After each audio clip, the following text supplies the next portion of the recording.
হায় হায়, আওয়ামী লীগ আগের চেয়ে দ্বিগুণ শক্তিশালী হয়ে দেশে ফিরেছেন। ডক্টর ইউনূসের ভয়ঙ্করভাবে পতন হচ্ছে। এইদিকে সেনাপ্রধান শেখ হাসিনাকে নিয়ে জরুরি ঘোষণা দিল। বিস্তারিত জানতে ভিডিওগুলো দেখতে থাকুন। আমরা তাদের আন্দোলনের সমর্থন আছে, আপনাদের আন্দোলনের সমর্থন আছে আমাদের। গত বছর 5ই আগস্ট তথাকথিত এক গণ অভ্যুত্থানের মধ্যে দিয়ে শেখ হাসিনা সরকারের পতন হয়েছিল। এনসিপি কি ভাঙতে শুরু করেছে? কারণ বলা হচ্ছে এনসিপির মধ্যে দুটি ভাগ হয়ে গিয়েছে। বাংলাদেশের রাজনীতি দ্রুত বদলাচ্ছে, ক্রমেই জটিল থেকে জটিলতর হচ্ছে। গোলকধাঁধার প্যাচে আটকে যাচ্ছে রাজনীতি। সেই গোলকধাঁধায় এই মুহূর্তে সবচেয়ে বড় ফ্যাক্টর হলো কার্যক্রম নিষিদ্ধ থাকা দল আওয়ামী লীগ। এই দুইটা ক্যারেক্টারকে আপনারা ছাড়বেন না, বিশেষ করে ব্যারিস্টার ফুয়াদ। এ যেন সুস্থ দেহে বাকি জীবন চলতে না পারে। ইউনূসের পতনের পর এর দেহের প্রত্যেকটা অঙ্গ প্রত্যঙ্গে যেন মাইরের দাগ থাকে। আওয়ামী লীগ সরকার থাকাকালীন, বিএনপি সরকার থাকাকালীন মানে এত গণহারে গ্রেফতার এই পর্যন্ত কোন রাজনৈতিক দলের সেই রেকর্ড নেই, যেই রেকর্ড বর্তমান গড়লেন এই অন্তর্বর্তীকালীন সরকার। দর্শক আসসালামু আলাইকুম। আজকের এই ভিডিওটি খুবই গুরুত্বপূর্ণ, অত্যন্ত স্পেশাল। ভিডিওটি সম্পূর্ণ দেখবেন। সম্মানিত দর্শক শ্রোতা, ডক্টর মোহাম্মদ ইউনূসের ভয়ঙ্করভাবে পতন হতে চলেছে, কারণ আওয়ামী লীগ ফিরে এসেছে। দর্শক, ডক্টর মোহাম্মদ ইউনূস আওয়ামী লীগকে ঠেকানোর জন্য, আটকানোর জন্য অনেক চেষ্টা চালিয়েছিল। অবশেষে আওয়ামী লীগ আগের তুলনায় দ্বিগুণ শক্তিশালী হয়ে রাজপথে নেমেছেন। প্রিয় দর্শক, এইদিকে সেনাপ্রধান জেনারেল ওয়াকারুজ্জামান শেখ হাসিনাকে আবারও পূর্ণভাবে ক্ষমতা ফিরিয়ে দেওয়ার জন্য সমস্ত কাজ চালাচ্ছে। দর্শক, সবকিছু মিলে আজকের এই ভিডিওটি খুবই গুরুত্বপূর্ণ। ভিডিওতে বর্তমান দেশের পরিস্থিতি অনুযায়ী গুরুত্বপূর্ণ প্রতিবেদন দেখতে পারবেন। প্রিয় দর্শক, আমি বেশি কথা বাড়াবো না, সরাসরি মূল ভিডিওতে চলে যাই।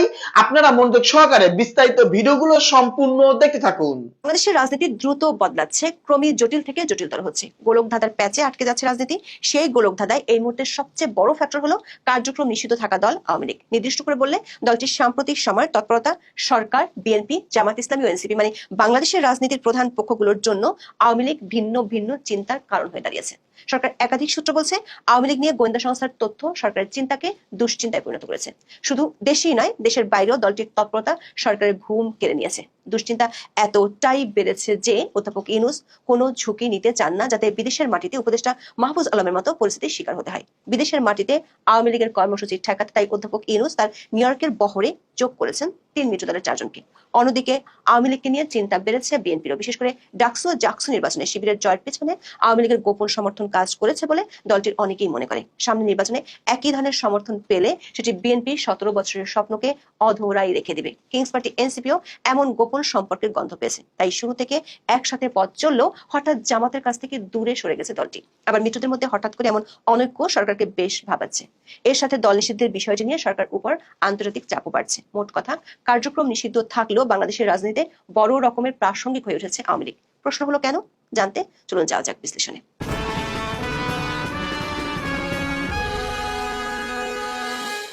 গোয়েন্দা সংস্থাগুলো থেকে সরকার আওয়ামী লীগকে নিয়ে যে তথ্য পেয়েছে তাতে সরকারের চিন্তা বহু গুণ বেড়েছে। কার্যক্রম নিষিদ্ধ থাকা সত্ত্বেও দেশ ও দেশের বাইরে দলটি যেভাবে মিছিল করছে, সরকার তাতে এক ধরনের অসহায় হয়ে পড়েছে।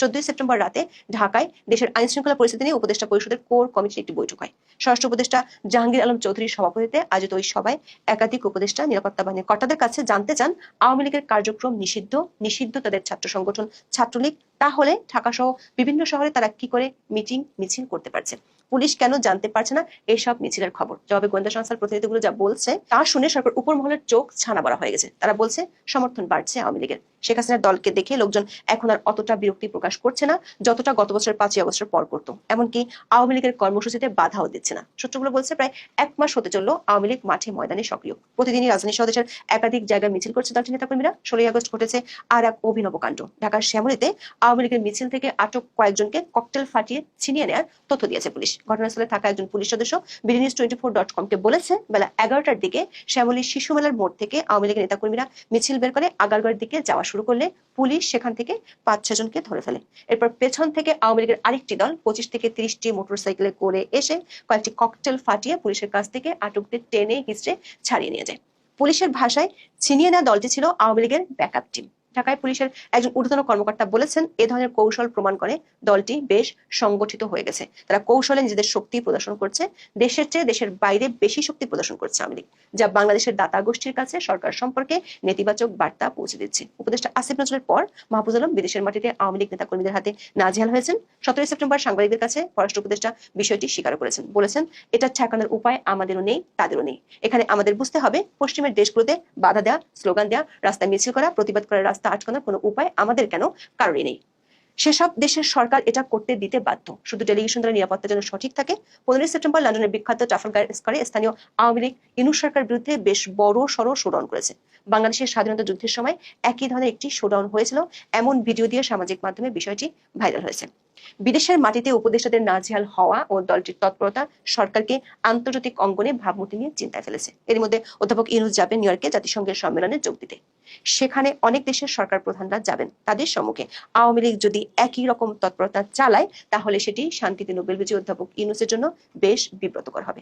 গত বছর যখন তিনি নিউ ইয়র্কে গিয়েছিলেন তখন গ্র্যান্ড হায়াত হোটেল এবং জাতিসংঘের সদর দপ্তরের বাইরে বিক্ষোভ করেছিলেন আওয়ামী লীগের নেতাকর্মীরা। এরপর গত জুনে লন্ডন সফরের সময় পার্ক লাইনের হোটেলের ডরচেস্টারের সামনে বড় ধরনের বিক্ষোভ করে আওয়ামী লীগের নেতাকর্মীরা। কিন্তু তখনকার চেয়ে এখনকার পরিস্থিতি ভিন্ন, বিশেষ করে মানবাধিকার ইস্যু আর মব সন্ত্রাস ইস্যুতে অধ্যাপক ইউনূস সরকারের সমালোচনা বিশ্বজোড়া।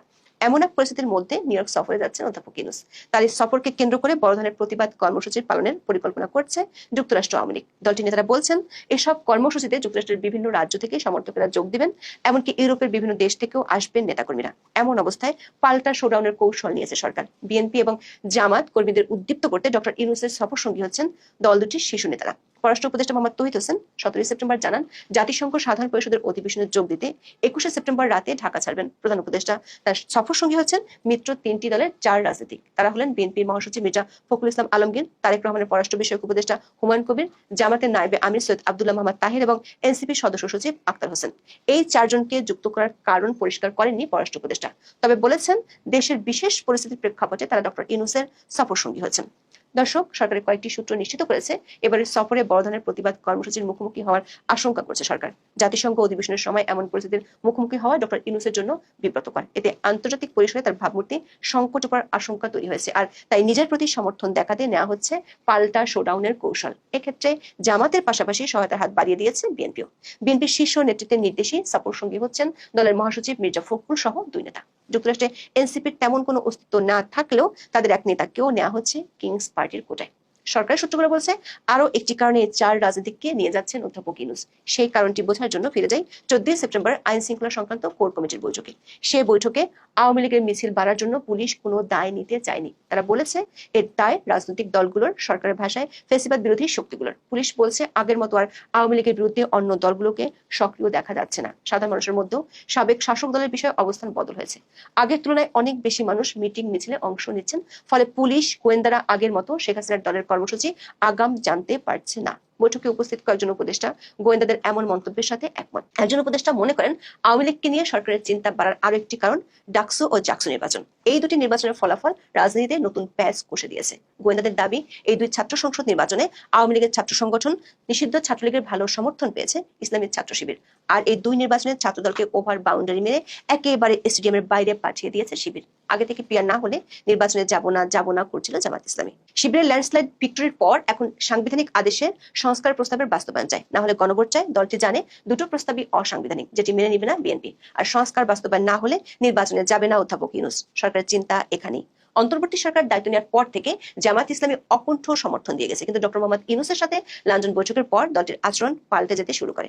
অধ্যাপক ইউনূসের কথা দেয়া ফেব্রুয়ারিতে নির্বাচন শঙ্কার মুখে পড়েছে তার সবচেয়ে বড় মিত্র জামাত ইসলামের কারণে। সবশেষ ঐক্যমত্য কমিটির বৈঠকে অধ্যাপক ইউনূসের সামনে দলটির সহকারী সেক্রেটারি জেনারেল হামিদুর রহমান আজাদ বলেছিলেন প্রয়োজনে কমিশনের মেয়াদ বাড়ানোর জন্য।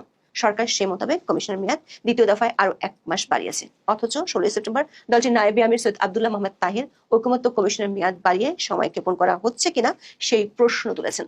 চলতি সপ্তাহে রাজপথে আন্দোলনে নামছে জামাত ইসলামী সহ 9টি দল। এদের বেশিরভাগই ইসলামপন্থী দল। দলগুলো যুগপৎ আন্দোলনের কথা না বললেও তাদের দাবি অভিন্ন এবং একই সময় আন্দোলনে নামার সিদ্ধান্ত নিয়েছে। আবার বিবিসির খবরে বলা হয়েছে এনসিপির সাথে জামাতের দূরত্ব বেড়েছে, সেটিরও কারণ আওয়ামী লীগ ইস্যু। সরকারের সূত্রগুলো বলছে মিত্রদের মধ্যে অনৈক্য ডক্টর ইউনূসের জন্য বিপদ যে ডেকে আনছে সেটি তিনি বুঝে গেছেন। তাই মিত্র দলগুলোর শীর্ষ নেতাদের একেবারে সরকারি টাকায় সফরে নিয়ে মাছের তেলে মাছ ভাজতে চান তিনি। নিয়ে যাচ্ছে নিউ ইয়র্কে। লক্ষ্য 3 মিত্রকে আলোচনার টেবিলে বসানো, সংস্কার আর নির্বাচন ইস্যুতে দৃশ্যমান দূরত্ব দূর করার জন্য আসন ভাগাভাগি আলোচনা শুরু করা। আবার বিদেশি দাতা সংস্থাগুলোর পক্ষ থেকে দল নিষিদ্ধের বিষয়টি নিয়ে তৎপরতা শুরু হয়েছে, সেটি কিভাবে ঠেকানো যায় সে আলোচনাও সেরে ফেলা। এর মধ্যে বিএনপির পক্ষ থেকে দল নিষিদ্ধের বিরুদ্ধে আওয়াজ তোলা হচ্ছে। বিষয়টি হঠাৎ মনে হলেও এর পেছনে আছে আন্তর্জাতিক চাপ। বিশেষ করে গত 2 সপ্তাহে বাংলাদেশে নিযুক্ত মাইকেল মিলার কয়েকটি রাজনৈতিক দলের সাথে এই ইস্যুতে বৈঠক করেছেন। সবশেষ 17 সেপ্টেম্বর জেনারেল ওয়াকারুজ্জামানের সাথেও বৈঠক করেন মিলার। ইউর পক্ষ থেকে দল নিষিদ্ধের বিষয়ে তাদের চরম আপত্তির কথা জানিয়ে দেওয়া হয়েছে। এখন দেখার বিষয় আওয়ামী লীগের মাঠের প্রতিরোধ ঠেকাতে এবং পর্দার আড়ালের চাপ দূর করতে অধ্যাপক ইউনূস নিউ ইয়র্ক সফরের জন্য যে এক ঢিলে 2 পাখি মারার কৌশল নিয়েছেন সেটি কতটুকু। বাংলাদেশে আপনারা যারা থাকেন আপনাদের প্রত্যেকের উদ্দেশ্যে আমার 2টা চাওয়া রয়েছে বা আহ্বান বলতে পারেন। বাংলাদেশে যদি সরকার পরিবর্তন হয়, যদি ডক্টর ইউনূস চলে যায় কিংবা এই সরকারের কোনোভাবে পতন হয়, 2টা ক্যারেক্টারকে আপনারা কোনোভাবেই ছাড়বেন না। একটা হচ্ছে পতিতালয়ের দালাল পতিতার ছেলে ব্যারিস্টার ফুয়াদ, আরেকটা হচ্ছে মাহমুদুর রহমান মান্নার নাগরিক ঐক্যের এই ডক্টর জায়েদুর রহমান। এই 2টা বাস্টার্ডকে আপনারা কোনোদিনও ক্ষমা করবেন না, কখনোই না। এদের মতো বাস্টার্ডরা বাংলাদেশে যতদিন বেঁচে থাকবে ততদিন দেশের মাটি, পানি, বাতাস দূষিত হবে, কলঙ্কিত হবে। এদেরকে কোনোভাবেই বাংলাদেশে থাকতে দেওয়া যাবে না। এদেরকে পাকিস্তান পার্সেল করে পাঠিয়ে দিতে হবে, অন্যথায় এদেরকে বাংলাদেশে রাখলে এমন একটা পরিণতি করে রাখবেন যাতে প্রতি মুহূর্তে প্রতি ক্ষণে ক্ষণে তারা চিন্তা করে, তারা আতকে উঠে, তারা আতঙ্কগ্রস্ত হয় যে আমরা এই মুক্তিযুদ্ধপন্থী মানুষের দয়ায় বেঁচে আছি। এইটা তাদেরকে বোঝানোর জন্য যা যা করা দরকার আপনারা প্লিজ করবেন। এটা আমার পক্ষ থেকে আপনাদের প্রতি একটা আহ্বান কিংবা একটা অনুরোধ বা একটা আকতি, একটা মিনতি, যাই বলেন না কেন। এই ডক্টর জায়েদুর রহমান এই বেশ্যার ছেলে, এর রুটি ছিল বাংলাদেশ আওয়ামী লীগের বিরোধিতা করা, ভারত বিরোধিতা করা। এদের কি আছে মাথার মধ্যে জানি না, অনেক লম্বা লম্বা লেকচার দিয়ে অনেক বড় বড় কথা বলে, যদি টকশোতে গিয়ে মুক্তিযুদ্ধপন্থী অনেকের সাথে হেরে যায়, লজ্জা শরম তো বিন্দু মাত্র এদের মধ্যে নাই। এই ডক্টর জায়েদ গত 15 বছর টকশোতে আওয়ামী লীগ সরকারের সমালোচনা করেছে। জায়েদ কি কখনো বলেছিল যে আমার জীবন নাশের হুমকি রয়েছে? এই বাস্টার্ড, এই বেজন্মার ছেলে গত 15 বছর জামাতের পারপাস সার্ভ করছে। যদিও সে নাগরিক ঐক্যের নেতা, মাহমুদুর রহমান মান্নার সৈনিক, কিন্তু মূলত এই কুত্তার বাচ্চা এই জামাতের পারপাস সার্ভ করছে। এই জামাতের পারপাস সার্ভ করে এখন জামাতই তাকে এখন হত্যা করার জন্য হুমকি দেয়। সে 2 দিন পূর্বে বলেছে, আমি আমার চোখে পড়ে নাই, জামাত শিবিরের কারণে নিজের নিরাপত্তা নিয়ে শঙ্কিত জায়েদুর রহমান। কেন্দ্রের বেশ্যার ছেলে, তুই না জামাতের পারপাস সার্ভ করতি, জামাতের হয়ে কথা বলতি টকশোতে, কেন রে? জনকর্মীর ছেলে এখন কি হয়ে গেল? জনকর্মী, তোর মা জনকর্মী ঠিক মতো জামাতকে দিচ্ছে না সার্ভিস, এই জন্য তোকে জামাত মারতে যাচ্ছে, এরকম ব্যাপারটা। এদের মতো রাজাকার, এদের মতো দেশদ্রোহী, এদের মতো বদমাইশ বেজন্মাদেরকে শুদ্ধ ভাষায় কিংবা শালীন ভাষায় কিংবা কি বলবো ভালোবাসায় বা ভালোবাসা দিয়ে কথা বলার মতো রুচি আমার মধ্যে নাই। এরপর ব্যারিস্টার ফুয়াদ, পতিতার ছেলে, মুক্তিযুদ্ধ নিয়ে ব্যঙ্গ করে। মানে কত বড় বেজন্মা হইলে পরে একটা মানুষ মুক্তিযুদ্ধকে ব্যঙ্গ করতে পারে? অসম্মান করার মধ্যে একটা বিষয় থাকে, বাট ব্যঙ্গ করা, শহীদ মুক্তিযোদ্ধা, সম্ভ্রম হারা মা বোনদের ইজ্জত, এটা নিয়ে ব্যঙ্গ করে। কত বড় বেজন্মা হইলে পরে, ওর মা কত বড় বেজন্মা, ওর মা কত জায়গায় সার্ভিস দিছে, দেওয়ার পর ওর জন্ম হয়েছে, এর কারণে তারা এই ধরনের কথা বলতে পারে। ভারত বিরোধিতা করা, মুক্তিযুদ্ধ বিরোধিতা করা, এটা এদের রুটির বন্দোবস্ত করে দেয়। আচ্ছা, একটা কথা বলেন তো, বাংলাদেশে যে সক্ষমতা ছিল 1971 সালে, এখন পর্যন্ত গেজেটভুক্ত মুক্তিযোদ্ধা সম্ভবত 1,83,000-এর মতো। ধরেন 10 লক্ষ লোক বাংলাদেশের হয়ে মুক্তিযুদ্ধে অংশ নিয়েছিল, যুদ্ধ করেছে, লাঠি সুঠা অস্ত্র সরঞ্জাম সবই ছিল। মনে করেন 10 লক্ষ লোক কি পাকিস্তানের মতো একটা সুসজ্জিত মিলিটারির সাথে টিকতে পারতো? যুদ্ধ করে বাংলাদেশ জিততে পারতো? এই 9 মাসে রক্ত হয়ে যুদ্ধের মাধ্যমে কি বাংলাদেশ পাকিস্তানের সাথে জয়ী হতে পারতো যদি ভারতবর্ষ আমাদেরকে সহায়তা না করতো? ভারতবর্ষ সহায়তা না করলে এই যুদ্ধ 9 বছরেও শেষ হইতো না। এটা ইসরায়েল ফিলিস্তিনের মতো যুদ্ধ হইতো, এটা রাশিয়া ইউক্রেনের মতো একটা যুদ্ধ হইতো। কারণ পাকিস্তান সেই সময় তাদের সেনাবাহিনী ছিল সুসজ্জিত, অস্ত্র শস্ত্রে ভরপুর। এই সেনাবাহিনীর বিরুদ্ধে শুধুমাত্র ভারতের সহায়তা, 1 কোটি শরণার্থীকে তারা আশ্রয় দিয়েছিল, তাদের খাবার বন্দোবস্ত করে দিয়েছেন। বাংলাদেশে যে মুক্তিযুদ্ধকালীন অস্থায়ী সরকার গঠন করা হয়েছিল, সেটাও কিন্তু ভারতবর্ষে বসে কর্মকাণ্ড পরিচালনা করেছে, মুক্তিযুদ্ধ পরিচালনা করেছে। এবং বাংলাদেশ আওয়ামী লীগের যারা মুক্তিযুদ্ধে নেতৃত্ব দিয়েছে তৎকালীন সময় তারা ভারতে অবস্থান করেছিল, বিধায় মুক্তিযুদ্ধ সঠিকভাবে পরিচালনা করা সম্ভব হয়েছিল। ভারতবর্ষ যদি তাদের 18,000 সেনা আত্মহতি না দিত, এই যুদ্ধ কি শেষ হতো? এই যুদ্ধ কি বাংলাদেশ জিততে পারতো? আরে বেজন্মার ছেলে, পাকিস্তানকে ভালোবাসিস, ভালো কথা, সমস্যা নাই, ভালোবাস, ভারতকে গালি দিবি দে, বাট বাংলাদেশে যারা আত্মহতি দিয়েছে, যাদের মা বোনদের সম্ভ্রম হানি হয়েছে, যারা, তাদেরকে নিয়ে ব্যঙ্গ করে কথা বলতে হবে। এই ব্যারিস্টার ফুয়াদ বেজন্মার ছেলে দেখেন কি বলেছে, 71 সালে আমার 30 লক্ষ লোক মারা গেছে, 2 লক্ষ আওয়ামী লীগ জাতিত হয়েছে, 71 সালে আমার এটা হয়েছে। এই ব্যবসার ছেলেকে, এই জনকর্মীর ছেলেকে, এর মানে নিঃসন্দেহে জনকর্মী ভাই, এটা বলার কোনো অবকাশ রাখেন, এটা বলার মধ্যে কোনো প্রকার সন্দেহ নাই। বিশ্বাস করেন, আপনারা যাই করেন না কেন, আমি এই ভিডিওটা জাস্ট খালি এই দুজনকে আপনাদের মাথায় দেওয়ার জন্যই বানাচ্ছি, এখানে কোনো বিশ্লেষণ করার কিছু নাই। এই 2টা ক্যারেক্টারকে আপনারা কখনো ভুলবেন না, এদেরকে কখনো বাংলাদেশ থেকে সহি সালামতে সুস্থ শরীরে সুস্থ দেহে এদেরকে বেরোতে দেবেন না। এই 2 বেজন্মাকে, এই 2 জনকর্মীর ছেলেকে আপনারা ইচ্ছা মতো জায়গায় জায়গায় মরিচের ডলা দিবেন, জায়গায় জায়গায়, এদেরকে মাফ করবেন না। পৃথিবীর যে প্রান্তে যাক সেই প্রান্তে আমরা দেখে নেবো, বাট বাংলাদেশে থাকলে আপনারা প্লিজ এই 2টা ক্যারেক্টারকে আপনারা মাফ করবেন না। আপনাদের কাছে অনুরোধ, আবেদন, নিবেদন, আকুতি, মিনতি, যেটাই বলেন না কেন, এই 2টা ক্যারেক্টারকে আপনারা ছাড়বেন না। বিশেষ করে ব্যারিস্টার ফুয়াদ, এ যেন সুস্থ দেহে বাকি জীবন চলতে না পারে। ইউনূসের পতনের পর এর দেহের প্রত্যেকটা অঙ্গ প্রত্যঙ্গে যেন মায়ের দাগ। পুলিশ বাহিনীর বিপ্লবের ঘোষণা। আমাদের বাংলাদেশে অন্তর্বর্তী সরকারের অধীনে এই পর্যন্ত যত 5ই আগস্টের পর থেকে যত গণহত্যা হয়েছে, ইভেন আওয়ামী লীগ সরকার থাকাকালীন, বিএনপি সরকার থাকাকালীন, মানে এত গণহারে গ্রেফতার এই পর্যন্ত কোন রাজনৈতিক দলের সেই রেকর্ড নেই, যেই রেকর্ড বর্তমান গড়লেন এই অন্তর্বর্তীকালীন সরকার। প্রায় 4.25 লাখ কর্মীদেরকে গ্রেফতার, মানে আপনার গণহারে গ্রেফতার। এই ধরনের গ্রেফতার এখন পর্যন্ত হয়নি। কিন্তু ভাই, ব্রেকিং নিউজ সেটি হচ্ছে আপনার পুলিশ বাহিনীর পক্ষ থেকে একটি বিশেষ ঘোষণা। সেটি হচ্ছে অন্তর্বর্তী সরকারের অধীনে আমাদের বাংলাদেশের পুলিশ বাহিনী তারা আর কোনো কাজ করতে চাচ্ছে না। কারণ কি?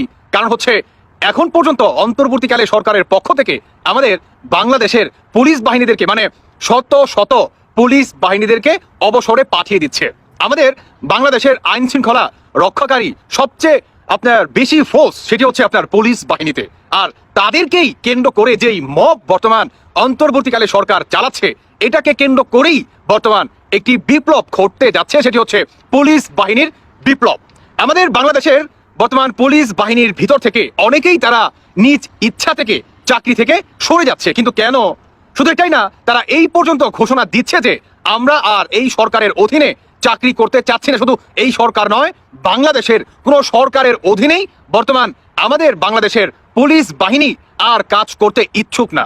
কারণ কি? সবচেয়ে বড় কারণ হচ্ছে বাংলাদেশের যেই সরকারি আসুক না কেন, তারা এক একটা অপকর্ম ঘটাবে, আর সেটাকে কেন্দ্র করে যখন সরকার পালিয়ে যাবে, সমস্ত দায়ভার আমাদের বাংলাদেশের এই নিরহ, এখন দুঃখের সাথে বলতে হয়, নিরহ বাহিনী সেটি হচ্ছে পুলিশ বাহিনীর উপরেই আসে, আর সম্পূর্ণ দায়ভার তাদেরকেই নিতে হচ্ছে। যাতে ভবিষ্যতে আর এই ধরনের কোনো কার্যক্রম না হয়, এটাকে কেন্দ্র করেই আমাদের বাংলাদেশের পুলিশ বাহিনী এই বিপ্লবের ঘোষণা। তারা একে একে বর্তমান সবাই চাকরি থেকে বের হয়ে যাচ্ছে।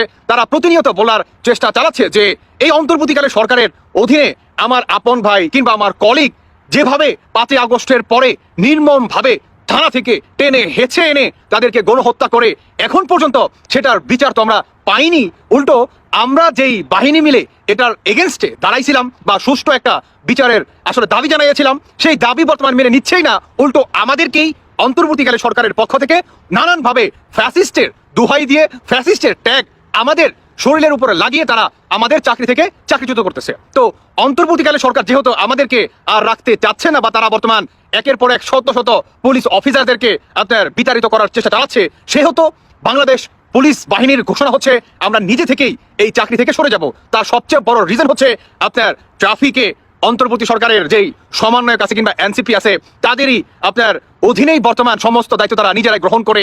যখন নাকি তারা সেখান থেকে চলে যায়, তখন বাংলাদেশের সাধারণ জনগণ তাদেরই উপরে আপনার সেই ক্ষোভটা প্রকাশ করে, মানে অন্যায় করে চলে যাচ্ছে একজন, আর সেই অন্যায় আপনার ভাগিদার দিন শেষে এই পুলিশের উপরেই চলে আসতেছে। আর এটাকে কেন্দ্র করেই আমাদের বাংলাদেশের পুলিশ বাহিনী তাদের বিশাল একটি ঘোষণা যে এই অন্তর্বর্তী সরকারের অধীনে আর তারা চাকরি করবে না। তারা নিজ ইচ্ছায় রিজাইন দিয়ে বা পদত্যাগ করে চলে যাবে। তারা সাধারণ মানুষেরই আপনার কাতারে চলে আসবে। আমাদের বাংলাদেশের মানে এমন কাহিনী আমার মনে হয় ইতিহাসে আর ঘটেনি, যেটি বর্তমানে এই অন্তর্বর্তী সরকারের অধীনে আপনার চলমান বা এখন পর্যন্ত চালাচ্ছে। পুলিশ বাহিনীর ভিতর থেকে অনেকেই বর্তমান বলা বলি করতেছে যে সম্মানিত দর্শক, আশা করতেছি বিস্তারিত ভিডিওগুলো আপনারা সম্পূর্ণ মনোযোগ সহকারে শুনেছেন এবং দেখেছেন। প্রিয় দর্শক মন্ডলী, আজকের এই ভিডিওতে আপনারা যে আলোচনা শুনতে পারলেন, যে ভিডিও ক্লিপ দেখতে পারলেন বর্তমান দেশের রাজনৈতিক অবস্থা নিয়ে, শেখ হাসিনা ফেরত আসা নিয়ে এবং ডক্টর মোহাম্মদ ইউনূস আওয়ামী লীগকে আটকাতে যে ব্যর্থ হয়েছে, সমস্ত কিছু মিলে যে ব্যাখ্যা করা হলো, দর্শক আপনাদের কাছে কি মনে হচ্ছে? আওয়ামী লীগ কি আগের তুলনায় দ্বিগুণ শক্তিশালী হয়েছে? দর্শক আপনাদের মূল্যবান মতামত ভিডিওর কমেন্টে অবশ্যই লিখে জানিয়ে দিবেন। প্রিয় দর্শক শ্রোতা, ভিডিওটি এখানে শেষ করছি। দেখা হচ্ছে খুব শীঘ্রই নতুন আপডেট বিগ নিউজ নিয়ে। সকলে ভালো থাকবেন, সুস্থ থাকবেন। আল্লাহ হাফেজ।